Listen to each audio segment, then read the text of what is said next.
Assalamu alaikum, you're watching Views and News and I'm Faisal Rahman live from our Islamabad studios. Today we'll be talking about the economy of Pakistan. Now since it's a huge subject, so we'll try to touch upon as many areas as possible.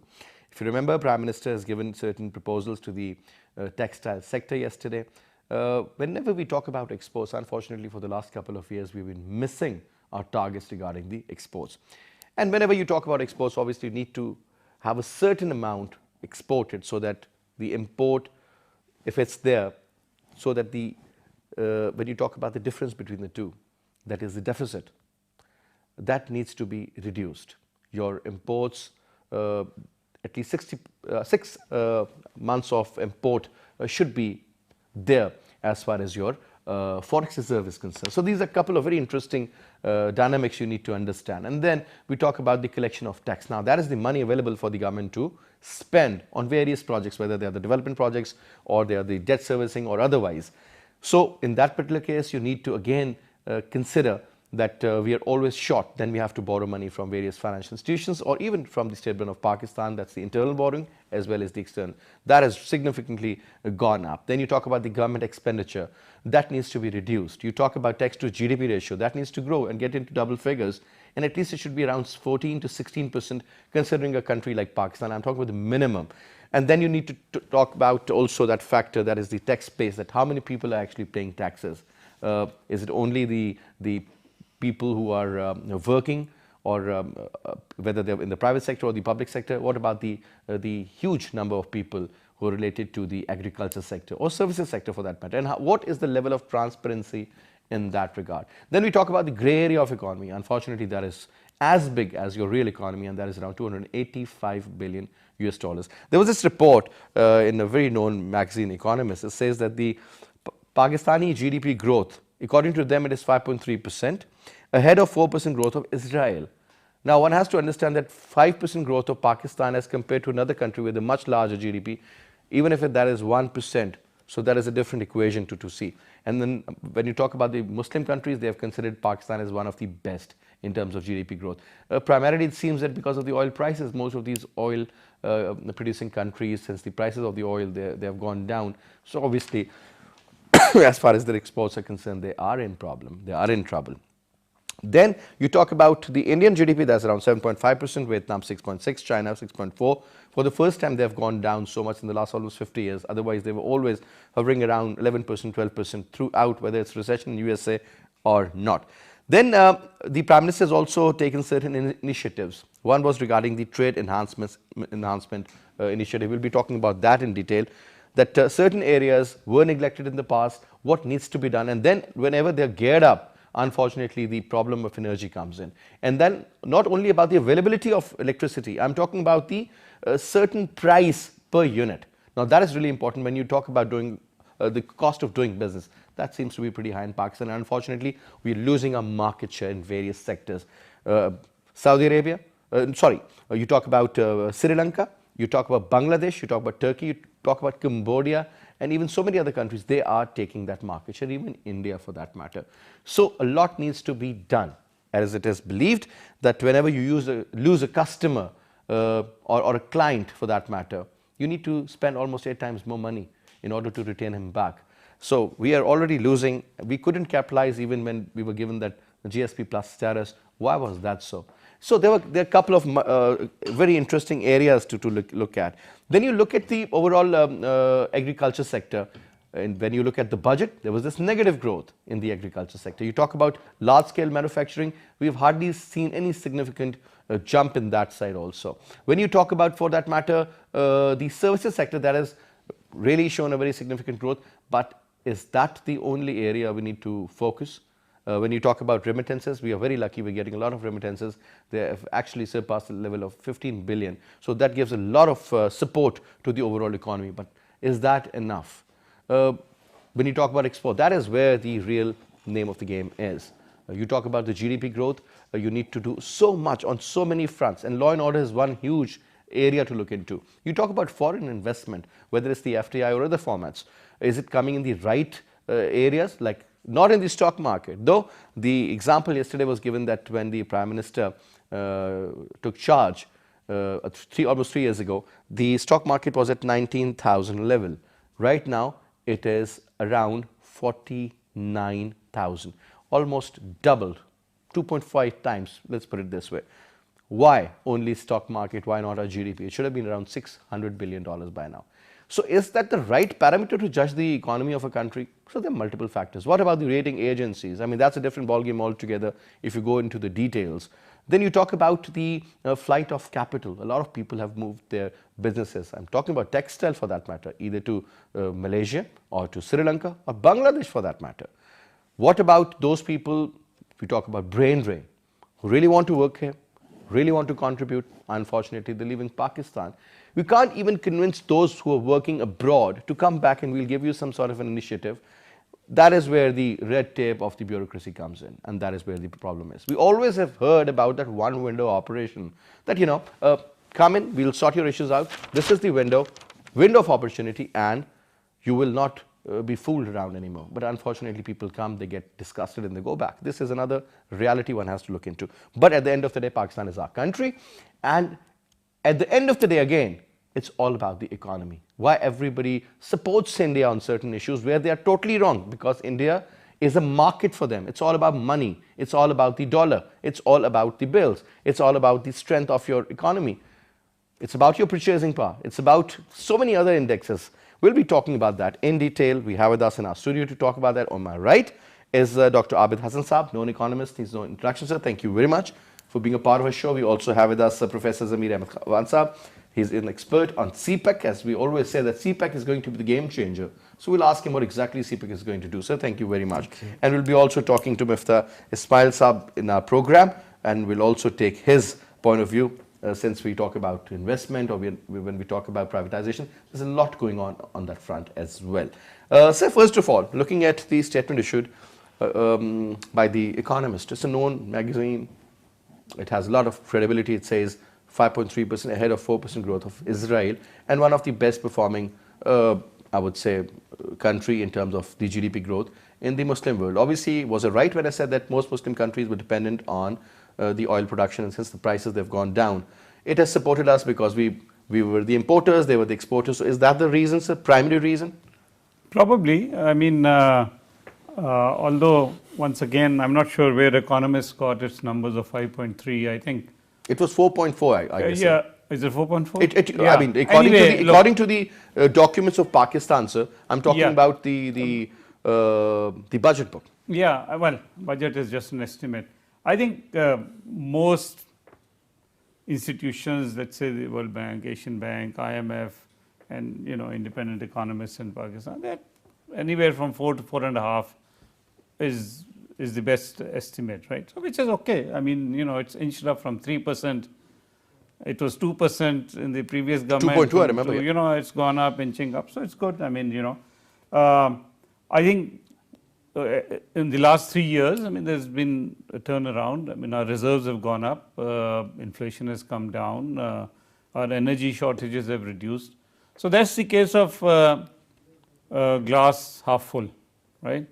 But there's a huge glass half empty as well. Yep. I mean, and that's where I think generally what happens is policymakers get complacent by looking at the glass half full, and they forget there's a glass half empty as well. So, for example, our debt levels have gone very high. Our exports are really gone down dramatically. I mean, okay, most countries' exports have gone down as the global economy is growth has slowed down. But Pakistan's decline in exports is far higher, the decline, than let's say India or China. If you compare it with that ratio. If you compare with India or Bangladesh or China. So, and that's very worrisome. I think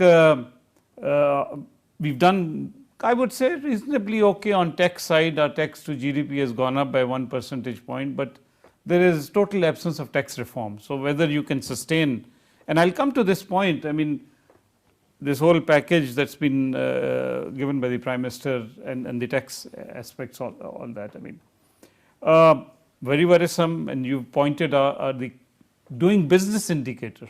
Pakistan is in the company of Burundi and Yemen and all that. Yes. I mean, so you may have it's not me who's saying that. That's the World Economic Forum's report. Absolutely, sir. Right. The competitiveness of this country also has declined. You are now 126th out of 140 countries. India is 55th. Not that 55th is any I've heard better they're than... around 30, 37 at the moment. Sorry? 37. India? Yeah, maybe it's improved. So, the whole state-owned enterprises, I mean, no reform is taking place. Look at PIS, steel mill, energy sector entities. Their performance have improved because we've kept raising prices. Not because they have very efficient boards or managements or, I mean, billing is better. Again, there is some FDI. In the last, let's say, 4 or 5 years, we have had an FDI of, I don't know, $5 billion. Even less than that, yeah. Yeah. India has had 100 billion. Okay, India is much larger economy. They're also giving a lot of incentives to the NRIs, non-resident Indians. A subset of FDI is FPI, foreign portfolio investments, right? Which is partly what drives the market a bit, stock market. So last 3 years, we have had foreign portfolio investments of $1.5 billion. India has had $30 billion. But this FPI is really footloose. It comes in and goes. Basically, a foreign hedging, investor. So you make money and you're out. You're out, exactly. So net portfolio investments are close to zero. So you have $1 billion coming in, 800 million going out. So overall, I think I would not celebrate. Well, I mean, okay, fine. It makes you feel good, makes the economic managers feel good that this index has gone up from 30,000 or 20,000 to 40,000. What does that mean? We are 4 people sitting in this room. How many of us? I don't invest in the stock market. You see, in America, maybe 100 million of their population, 150 million people are invested in the stock market. In Pakistan, the value market cap has gone up from 3 trillion to 9 trillion. So forget the index. The value of all the shares are now worth 9 trillion rupees. So they went up from 3 trillion to 9 trillion. So there has been a 6 trillion. Then there are a couple of factors, I think, which are involved. Because, when you talk about the stock market, Dr. Saab, from 19,000 to 49,000. Yeah, what does the index mean? What I'm saying is, sir, that what DG Khan Cement, for that matter, has done, or what Atak Petroleum has done, for that matter, that the share prices have doubled. Look, have they increased their production? Have they done something otherwise? That's what I'm saying. Market cap, which reflects the... These were the financial institutions' support. So market cap has gone up by 6 trillion. So somebody's wealth has gone up by 6 trillion, right? Part of that wealth should be captured by the state. After all, the purpose of a stock market, there are several purposes. Okay, Dr. Saab, if you remember, they tried to introduce that VAT. It didn't work. Remember? Right? And there were people who were so strong, they just went after the all Prime this, Minister. the glamour, Socrates at that time. The glitz and that was 0.1%. So all this glitz and glamour of the stock market is limited to 50,000, 100,000 people in Karachi. They're really super wealthy. It's not a widespread benefit to the economy. Having said that, it doesn't have a trickle-down effect on the common man. Yeah. You see, for example, a major, let's say, purpose of a stock market or a capital market is raising new money, right? In the last 5 years, we have had new shares issued, new listing, 30 in number, just 30. And we've raised about 100 billion rupees, that's $1 billion in 5 years. We've raised some new debt issues, companies have issued, so that's also about 25 in number. Some bonds as well. Some bonds as well, right? So the thing is, this index, increase in indexes is a game between the rich. You sell to me, I sell to him, he sells to you, and a little bit driven by foreign portfolio investors. It's a lot of hype, the transparency. And what you just said, for example, I was looking at numbers from the central bank. The profits of listed companies, total profits of all listed companies, has remained constant in the last 5 years. It was 480 billion in 2013, it's 470 2014, 510 billion. So profits of all these 500 companies, they haven't significantly increased. So you ask yourself, so why is this? So it's a lot of stock market is pretty tricky because in stock market what happens is, sir, that You know, the You see, share the other goes thing, up, let me and fasten. they are so powerful people sitting in the That's the Pakistan whole Stock point. Exchange in Karachi. They can literally bring the prices Yeah. down. They'll open a few Four, windows to sell, few other windows will four, be five, buying, and then that's how you play around with four, them. five big brokerage homes drive the market. Actually, yes. And there has never been in Pakistan any body who's been penalized or sent to jail or for insider trading. Never. That's it. That happens, Right. unfortunately, sir. And That is the name of the so, game. so I Let's want move on really, to I mean, Professor Zamir Ahmed Awan Saab. So your take on the overall economy of Pakistan, since it's a huge subject. So first of all, let's start off from the GDP factor. So your take. Economist says around 5.4%, better than Israel, better than most Muslim states. What have we done that we have achieved this mark so far, sir? Well, let me say in little bit detail. I am researching on CPAC, the impact of CPAC on our economy, overall economy. There must be many other factors, oil factors and other factors maybe. But the impact of CPAC is very, very serious and very huge. There was a time when nobody was willing to give us loan or credit. And now with the Chinese investment, our reputation has been improved in the international institutions. Now the World Bank, Asian Development Bank, Islamic Development Bank are willing to give us the loans and credits and all type of financial assistance. The impact of CPAC is very, very serious on Pakistan's economy, and we are lucky and we must appreciate and congratulate. There are some achievement in overall economy, but our actual potential is much more than that one. We should get much more than that one. We are a nation of 200 million people. We have more potential, and the Chinese assistance is unlimited. Let me also explain about the China. There was a time when China was a backward, poor and like that, but the China today is a different China. A lot of people in Pakistan, they don't understand the China of today. They still think the China of 80s and 70s and So it 60s. has become the second largest economy, is going to be the largest soon.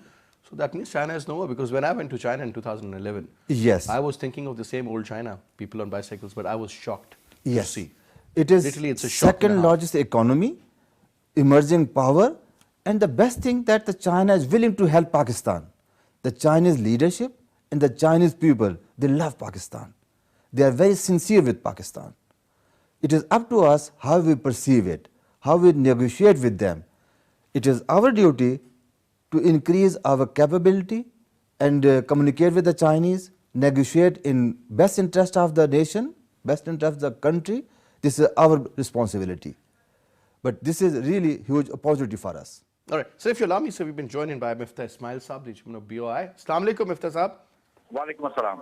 Sir, thank you very much for taking out your time. Sir, talking about the incentives the Prime Minister has given to the textile sector in particular, and in general, in order to boost the exports, because unfortunately, sir, we have seen negative growth in the agriculture sector. We haven't seen a greater sort of a positive index as far as the manufacturing sector is concerned. Yes, we have seen something going on pretty well as far as the services are concerned. Your take, first of all, sir. Economist says that the growth is around 5.3% ahead of Israel, which was 4%, and better than most Muslim states.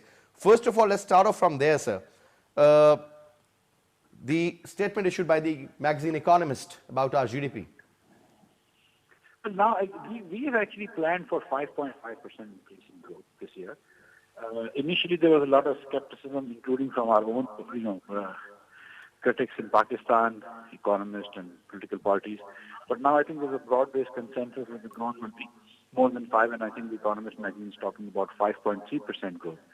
We've actually talked about 5.5, and given the numbers that are coming in for agricultural products produce, and given the sugarcane production and cotton production that is expected, I think we will actually cross 5.5 and go to 5.7 or 5.8 in terms of the growth. And also, I think given the Prime Minister's package for exports, we will see an upturn in exports in the next 6 months, and that will also boost our GDP growth. All right. And then talking about the incentives the Prime Minister has given, sir, unfortunately what we have witnessed in the past is, despite giving them incentives, and I'm talking about the textile sector, they haven't been able to perform so well, sir. They had issues like regarding energy, then the price of energy, availability of energy, there was flight of capital, there was brain drain, then shifting of business from Pakistan to other countries like Bangladesh and so on and so forth. But now the Prime Minister is still hopeful, and Mr. Sagdar, the Finance Minister, says that in another, say, 2 to 3 years, we need to hit something like 32 billion to 35 billion. Is that an optimistic approach, or is it an over-optimistic approach, sir? No, I mean, you have to look at the package size. I mean, previously, packages that we've given have been like 6 billion, 7 billion, 8 billion. This is 180 billion over 18 months. So the package size is so huge. And it's a widespread package, not just in textile, but cutlery, carpets, rugs, surgical instruments. A lot of these products, leather goods, of course, they're all getting incentives. So we expect that there is going to be a huge upturn in exports, and that our exporters will try to regain lost market share from there. Second point, sir, if you remember when the former governor of Punjab, Sarwar Khan Sahab, Muhammad Sarwar was there in Pakistan Muslim League, and he made a lot of effort, and then we were given that GSP plus status, if you remember, sir. We couldn't capitalize on that even. So what will we do now in order to do something so productive, so positive that we can actually increase our exports on almost like 20% increase on a yearly basis, sir? First of all, I think that it would be unfair to just give the entire credit for that to Governor Sarwar Sahab. He was certainly an important member of the team, but I think that Khurram Dastagir, the Commerce Minister, really led the effort, and there were a lot of other Pakistani who worked on that, including from the Commerce Department, and I think the Prime Minister himself had words with foreign Prime Ministers, and that, I think, probably made a difference in us getting GSP. That said, we have actually made progress because of the GSP, and we have actually increased our exports to the Eurozone economies in double digits, while the exports to other economies have been falling. But you also please appreciate the fact that when GSP Plus was approved, we were getting 147 rupees to a euro. Today, the euro is less than 120 rupees. So exporters have obviously lost 20 rupees for every euro of exports. And so this duty drawback scheme helps them to regain some of their lost ground. Sir, dollar is hovering around 108 to 110 rupees a dollar. I remember the finance minister said that we'll keep it well under 100. And I remember at that time it was like capped around 98 rupees a dollar. And now there's a significant jump of around 11%. So obviously, sir, something is wrong somewhere. People say that the government is printing a lot of money, and that is primarily the reason for this. Though at the same time, they're trying to control the inflation. They plan to make a growth-oriented policy. So there seems to be some sort of a confusion somewhere, sir. Would you like to throw light on that front?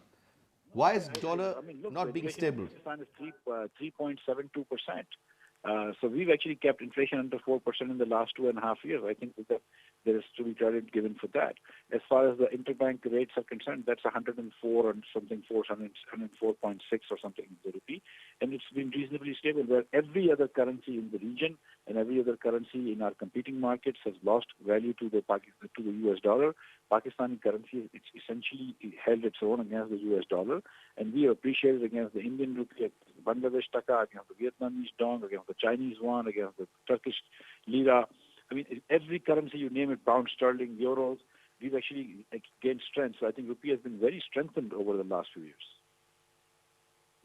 If you look at the oil prices, they have gone down. You look at the gold prices, they have gone down. I mean, when you talk about the commodities, and these are the major commodities. One more thing, sir. What about the government borrowing? Reports also suggest that they have gone up significantly, sir. Whether you talk about the local borrowing from the state bank, or you talk about the borrowing from the other financial institutions.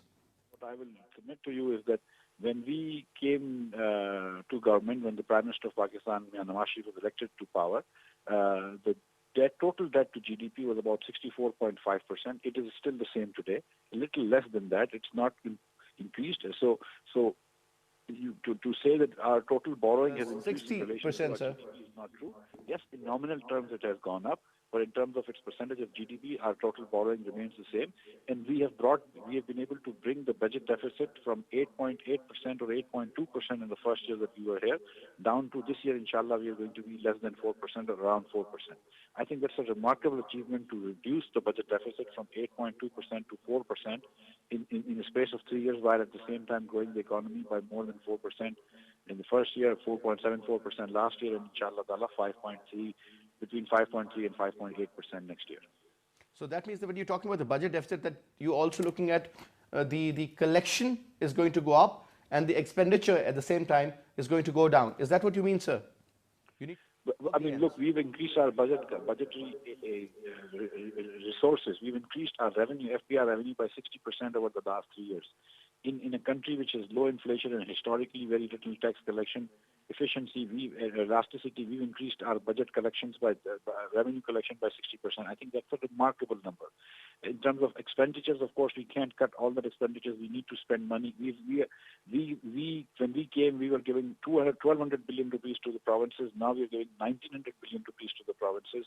We are spending a lot of money on Zarbe as well. We should. We are spending a lot of money to take care of the most needy in Pakistan through Benazir Income Support Program. We are spending about 125 billion rupees on that. The government has priorities. We are spending about $8 billion or 800 billion rupees on PSDP. That is going to help put electricity generation back on the national grid. So those are important things where government needs to spend money, where we are spending money on infrastructure development projects, on helping the poor. But we have cut down on unnecessary expenditures and current expenditures. Now, Mufti Saab, last quick comment, sir, since you're the person in charge for the investment side, Board of Investment, you're the chairman. Now, two important points. Number one is that we are not seeing a significant increase in the FDI. Obviously, we do understand that the law and order and so many other, despite the fact that the kind of incentives the government is offering, that will give you assurance about the investment in Pakistan, that is going to be a sovereign guarantee from the government in dollars, that is kind of an insurance you'd be providing. If I'm a foreigner, I want to invest in Pakistan, I don't need a local person, 100% equity could be mine.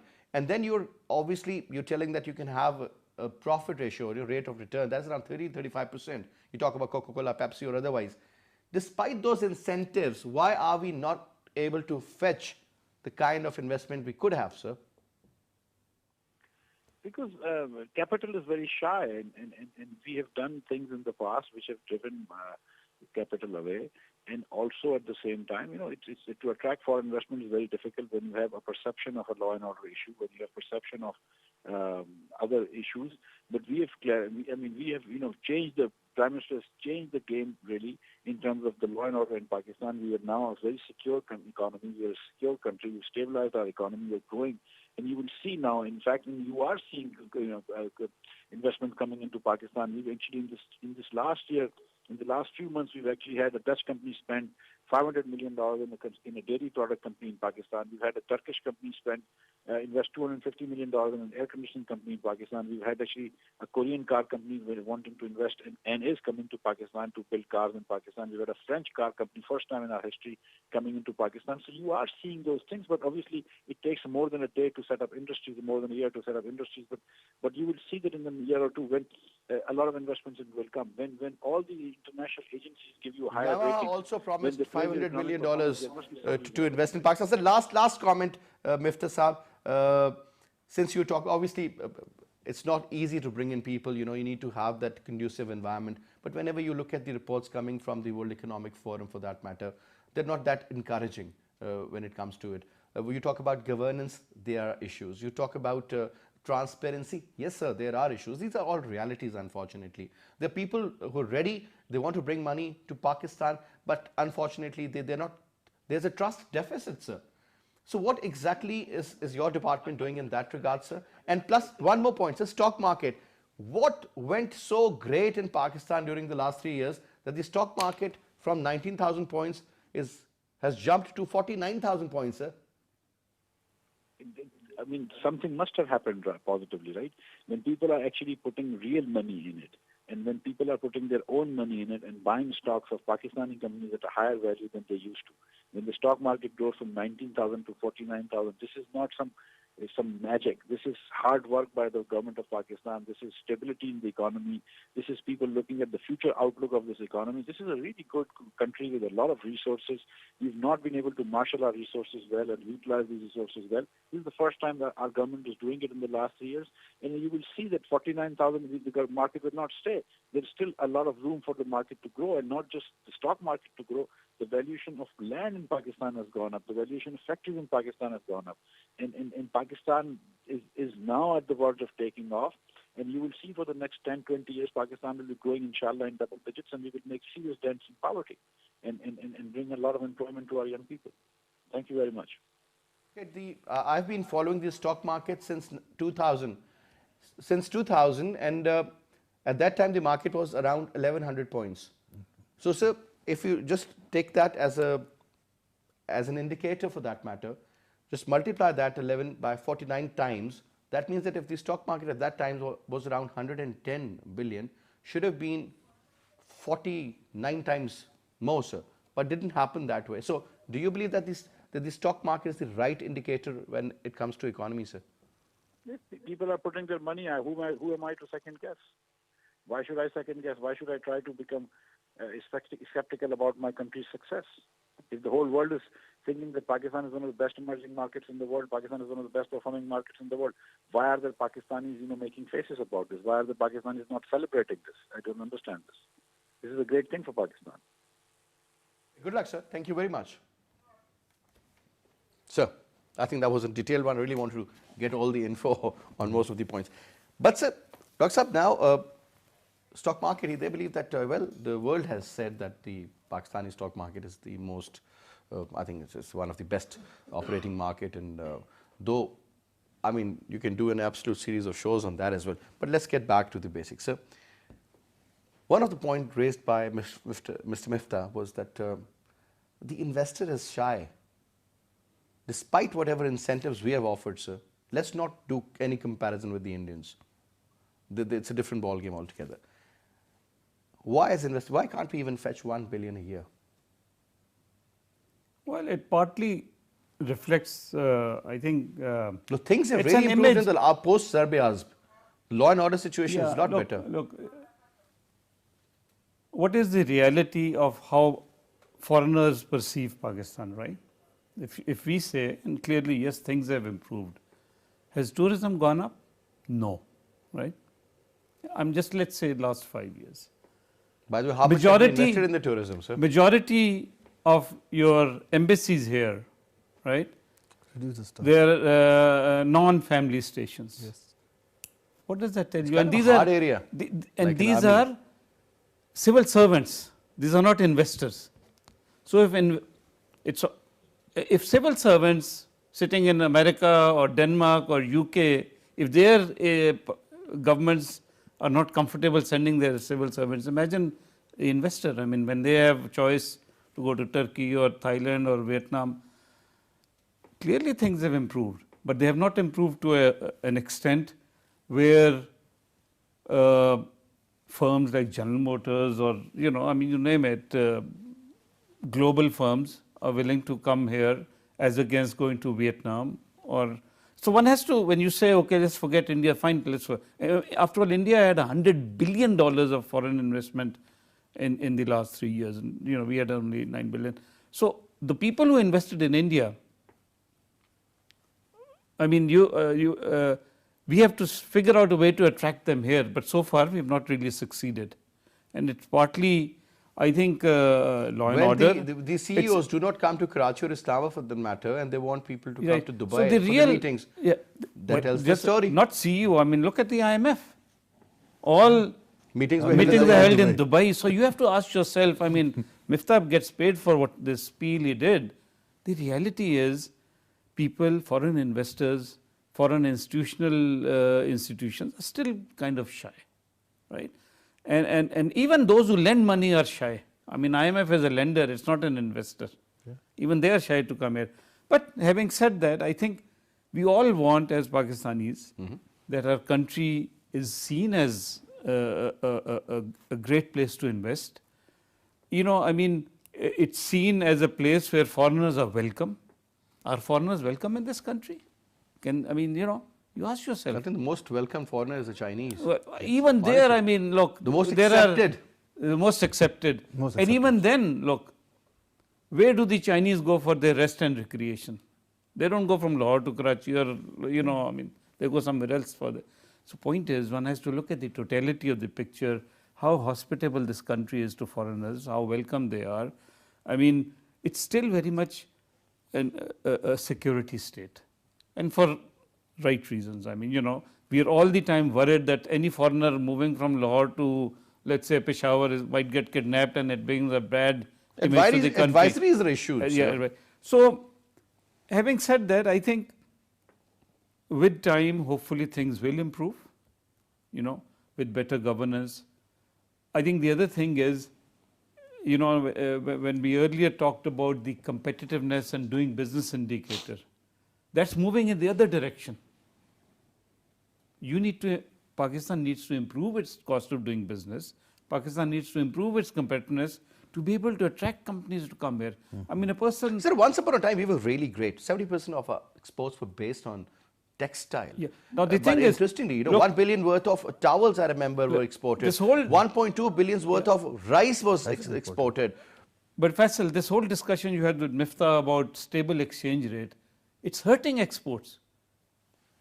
He admitted it. He said that that is the reason. No, so but the point is, when all these countries, their exchange rates have devalued and ours has strengthened, right? If India has gone down, that means Indians exporters are much more competitive than Pakistan because they can, you know, their exchange rate has gone down. So the question is, I think even in the IMF and all international agencies are saying that our exchange rate is overvalued by 10 to 15%. So that means that the dollar So should by be around giving 135 them rupees a dollar. So yeah, whatever it is. I mean, that's what I'm saying. It could be. When Like they yuan say- is, for that matter, yuan is undervalued, around Yeah, 18 to 20%. is undervalued, right? Yeah, undervalued. So this package of 180 billion, when Mr. Ismail was saying, okay, we're going to give them a duty drawback, all over the world, exporters work under a zero tax regime. So on the one hand, now what is happening in the last couple of years, they have to pay duties on whatever they import. They also get rebates. And but rebates never come because FBR holds on to that money. Look at the amount of refunds that FBR is holding on to. I mean, genuine exporters, they work on very thin margins, right? And there are so many pending So cases, all these- unfortunately. If you just sort those out, I I mean, mean, you talk look about a at huge this chunk of 100 money, sir, that could be available. This 180 billion may be the refund that they are genuinely owned by the FBR. So basically, we may be giving them what they actually belongs to them, right? So all I'm saying is, I think yes, things have improved, but there's a huge sort of actions, additional actions that need to be taken Yeah. in terms of ensuring that you know, our tax system works. All the institutions that are there for us, for exporters to export, whether it is the customs or the port authorities or electricity that they work. Our electricity right now is perhaps one of the costliest in the region. It's more expensive than It's Vegas. more expensive. It's more expensive than Las Vegas. in Las Vegas. It's more expensive in Europe. It's more expensive than your competitors. So no wonder, I mean, our exports are. So there are a lot of issues. So I think. that- Yeah. So moving on now. The moment you talk to any government official or anybody else, sir, they talk about CPEC. Oh, that is going to be a game changer. That's what the Prime Minister also says, that it's going to actually benefit 3 to 3.5 billion people. Central Asia, India, I mean, if they want, Pakistan, this entire Chinese population, so on and so forth. And you have really studied about CPEC. Sir, what difference will it make? And I'm talking about, let's say, 10 years from now, 13 years from now. Let's say I'm talking about 2030.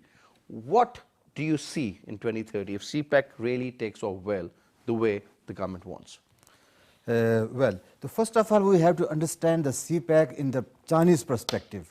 What is the background of the CPEC? It is the biggest strategy of China to maintain its growth pace. And there is a theory in China, if you develop your economy in isolation, that is not stable. As they say, regions grow, individual countries do not grow. Like United States of America has developed a lot, but its neighboring country are still like Mexico is still poor. So a lot of people migrating from Mexico to United States legally and some illegally. So biggest headache for Americans is the illegal immigration. In China, there are school of thoughts. They believe that we have to grow the whole region. So they have taken initiative One Belt, One Road over concept. That is 65 countries of the region and 6 silk routes. One of them is small part of that big strategy is the CPEC. So the Chinese has a designed CPEC in a very well planned manner. It is not only connectivity. And they've been thinking about it for the last maybe 20 years. Yes. If not more, because they've always planned to develop their western side and they were investing billions and billions of dollars at that time, sir. This is my subject. I have a complete research on this one. I lived in China for many years. I studied in China. I speak the Chinese language just like my Punjabi. I have a lot of social contacts and very deep penetration to Chinese society. What do they say?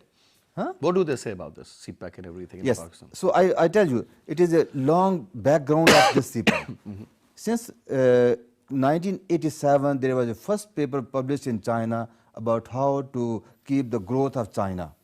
Almost 30 years ago. 30 years ago. And then every year there were conferences and researchers writing paper, discussions, and a lot of debate was going on.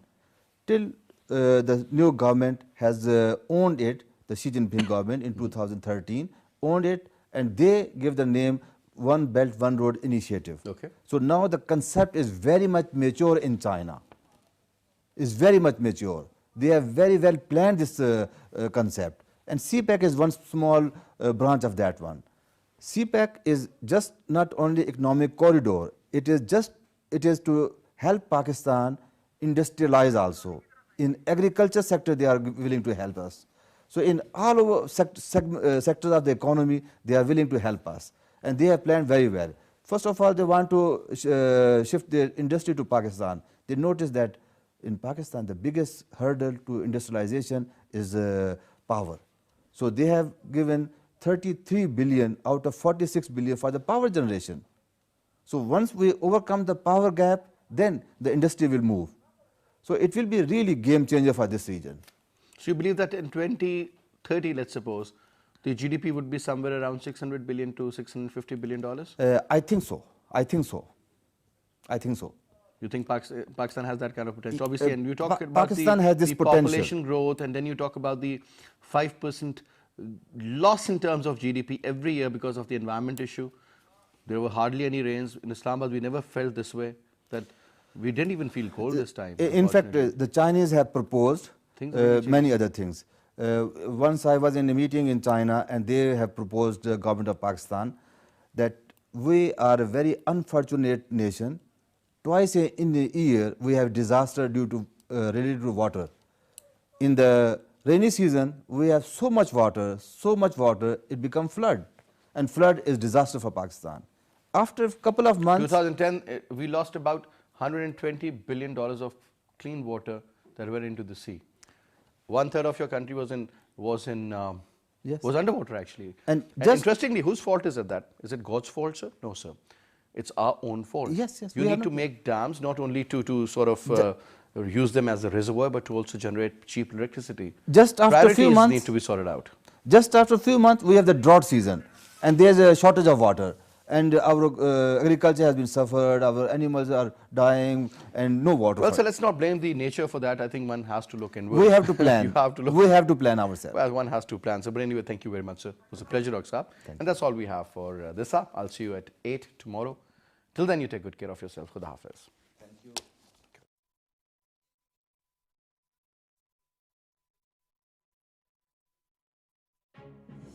Any wages. And Shah Chandwali Gate is named.